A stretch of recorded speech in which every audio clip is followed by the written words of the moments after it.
the memorandum of understanding is geared very much towards improving revenue per available room, amongst other objectives. Clearly, there will be objectives related to the number of visitors, but the broader objective of increasing average per visit expenditure, average per day expenditure is very important. And the emphasis on RevPar is just one element of what is being developed. We're very happy with this emphasis on expenditures because this is really what the community as a whole is looking for, that we're looking for more income to go throughout the whole community. It's not just about the number of arrivals, it's about the amount of money that is left in Aruba.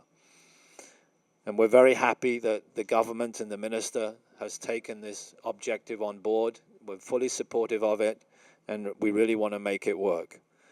So with that, I'd just like to say that we're very encouraged by the first 4 months of the year. We're very encouraged by the fact that we're entering into this agreement to move forward. And I'd like to thank you very much for your attention. Thank you. We recognize the new segment which AHATA is targeting at, the higher purchasing power segment. And we're looking how to combine that with air capacity or airlift, if you want, with a better product. You might know that airlines like JetBlue so far did not have any business class. However, things are changing in the world, and JetBlue is changing, and so other airlines are changing as well. And we're looking how to, say, add to the product a high-quality product of transport.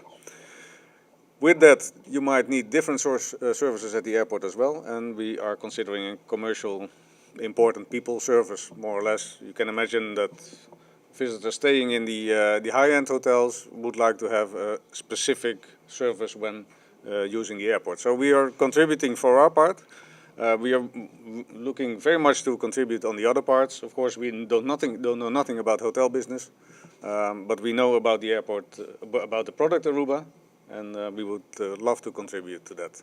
The Timeshare Association is very happy to be part of this initiative with the Minister and ADA to bring better tourists and increase the spending to the island.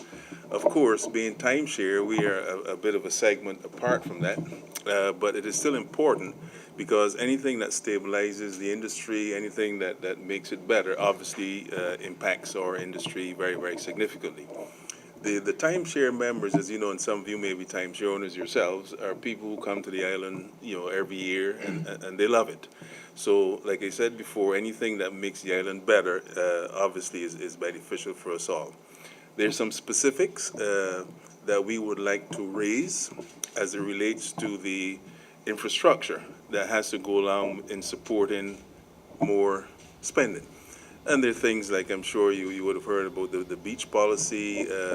One thing that we would like to raise in the committee, which we're very happy to be a part of, is the recent DMAS policy, which I think needs a bit of clarification because although it's not necessarily targeted towards the timeshare element, it has raised some concerns that can be easily clarified.